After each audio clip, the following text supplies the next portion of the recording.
ఆచి చికెన్ మసాలా. అక్కడ అసైన్డ్ భూమి కనిపించిందంటే చాలు పెద్దలే గద్దల్లా వాలిపోతున్నారు. అధికార పక్షం ప్రతిపక్షం అనే తేడా లేకుండా వాటాలు వేసుకొని మరీ భూములను పంచేసుకుంటున్నారు. ఇక పేదల భూములకైతే లెక్కే లేదు. గతంలో ప్రభుత్వం పేదలకు పంచిన భూములను ఇల్లు కట్టుకోవడానికి పట్టాలు ఇచ్చిన భూములను సైతం బలవంతంగా లాగేసుకుంటున్నారు. ఇదేదో మారుమూల ప్రాంతంలో జరుగుతున్న వ్యవహారం కాదు, హైదరాబాద్ కు అత్యంత సమీపంలో ఉన్న సంగారెడ్డిలో జరుగుతున్న వ్యవహారం.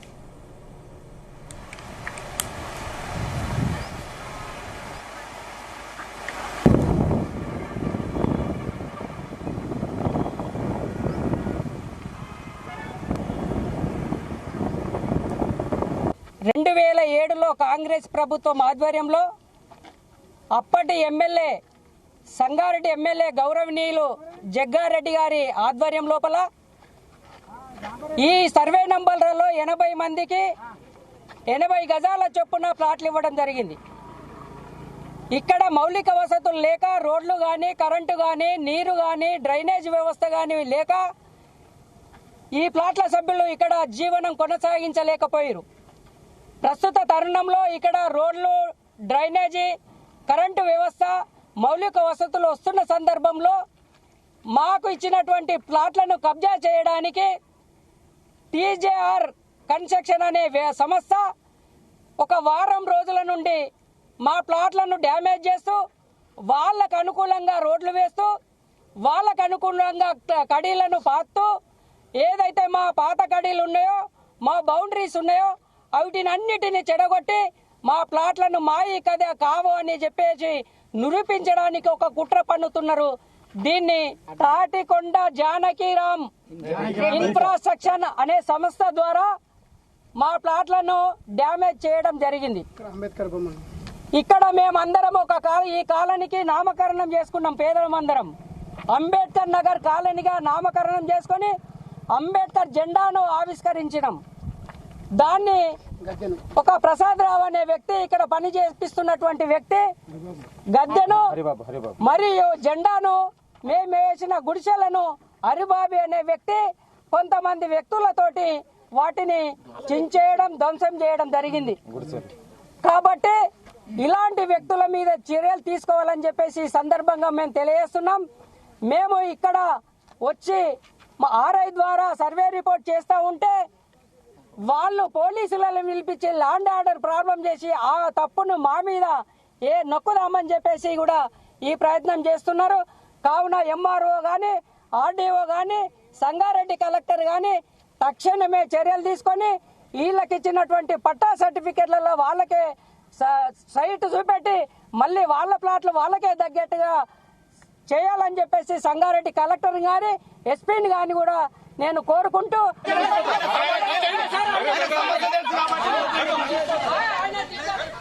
గతంలో పేదలకు ఇచ్చిన భూములను కోట్లలో రేట్లు పలుకుతుండడంతో మీకు ఇచ్చిన టైం అయిపోయింది, ఇక ఇక్కడ నుంచి వెళ్లిపోండి అంటూ పోలీసులను పెట్టి మరీ గెంటేస్తున్నారు. విచిత్రం ఏంటంటే సంగారెడ్డిలో పేదల భూములను లాక్కొని వెంచర్లు వేస్తుంటే ప్రతిపక్షాలు కూడా మౌనంగా ఉంటున్నాయి. ప్రభుత్వ భూములను లాగేసుకునేందుకు రెవెన్యూ పోలీస్ యంత్రాంగం పూర్తిగా సహకరించడంతో భూములు ప్లాట్లు పొందిన పేదలు దిక్కులేని నెత్తినోరు కొట్టుకుంటున్నారు. పోతిరెడ్డిపల్లిలోని 153, 154, 155, 161 సర్వే నంబర్లలో దాదాపు 250 ఎకరాల భూమిని గద్దల్లా తన్నేసుకుంటుంటే వాటిని పొందిన లబ్ధిదారులు మాత్రం నిశ్చేతులై దిగాలు చెందుతున్నారు. అప్పటి సంగారెడ్డి ఎమ్మెల్యేగా ఉన్న జగ్గారెడ్డి ఇచ్చిన ఇళ్ల పట్టాలను సైతం రద్దు చేయడం స్థానికంగా చర్చనీయాంశమైంది. 100 కోట్ల విలువ చేసే భూమిని వదులుకునేందుకు ఇష్టం లేకే ఈ వ్యవహారానికి తెరతీసినట్లు ప్రజలు చర్చించుకుంటున్నారు. ఇటీవల బాధితులు తమ భూముల వైపు వస్తే వెంటనే 20కి పైగా పోలీసులు అక్కడికి చేరుకుని వారిని అక్కడి నుంచి తరలిస్తున్నారు. పేదల భూములను పెద్దలు గద్దల్లా ఎత్తుకెళ్తున్నారు. ముఖ్యంగా సంగారెడ్డి జిల్లాలో చూస్తే సంగారెడ్డి మున్సిపాలిటీ పరిధిలోని పోతిరెడ్డిపల్లి చౌరస్తా దగ్గర ఇక్కడ దాదాపు 250 ఎకరాల పేదల భూములను అప్పనంగా ప్రభుత్వం కాజేసిందని చెప్పుకోవచ్చు. కాజేసిందని చెప్పుకునే కంటే గతంలో ఇచ్చిన పట్టాలను పూర్తిగా మార్చివేసి ఏదైతే అసైన్డ్ భూములు ఉన్నాయో ఆ అసైన్డ్ భూములకు సంబంధించి పూర్తిగా ఎన్ఓసీలు ఇచ్చేసి వాటిని ప్రభుత్వం చేజిక్కించుకుంది. దీంతో ఎవరైతే రియల్టర్లు ఉంటారో బడా రియల్టర్లు వారికి ఈ భూములు కట్టబెట్టింది. త్వరలోనే హైవేకు ఆనుకొనున్న ఈ భూములు త్వరలోనే రియల్ ఎస్టేట్ సంస్థలకు అందనున్నాయి. ఈ నేపథ్యంలో ఇటీవల మొన్న బాధితులు చూస్తే వారు తమ గోడునైతే వెళ్ళబోసుకున్న పరిస్థితి కనిపించింది. ముఖ్యంగా 80 మంది ఎవరైతే పేద మధ్య తరగతి వారు ఉంటారో వారికి గతంలో జగ్గారెడ్డి ఎమ్మెల్యేగా ఉన్న కాలంలోనే ఇచ్చిన పట్టాలను రద్దు చేసి మళ్ళీ ఇప్పుడు రియల్ ఎస్టేట్ సంస్థలకు కట్టబెట్టారని వారు ఆరోపించారు. అదే కాదు, ఇంకా గత ప్రభుత్వం కూడా ఈ భూమిలో కొంత తమ పని కొనసాగించిందని చెప్పుకోవచ్చు. ఎందుకంటే ఈ సర్వే నంబర్ 153, 54, 55, 161 ఈ 4 సర్వే నంబర్లలో 250 ఎకరాలకు సంబంధించిన అసైన్డ్ భూమి ఉంది.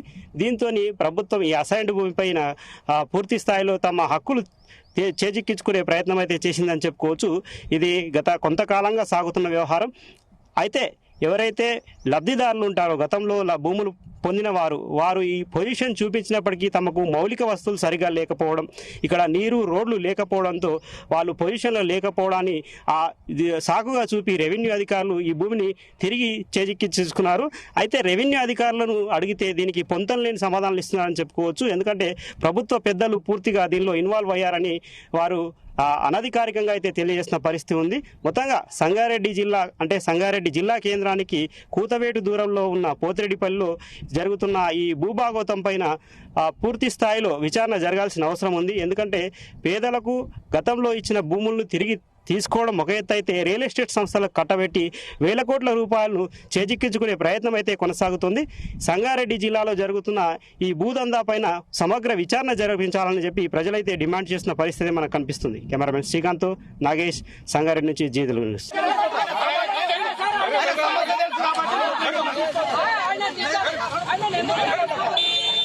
ఆయన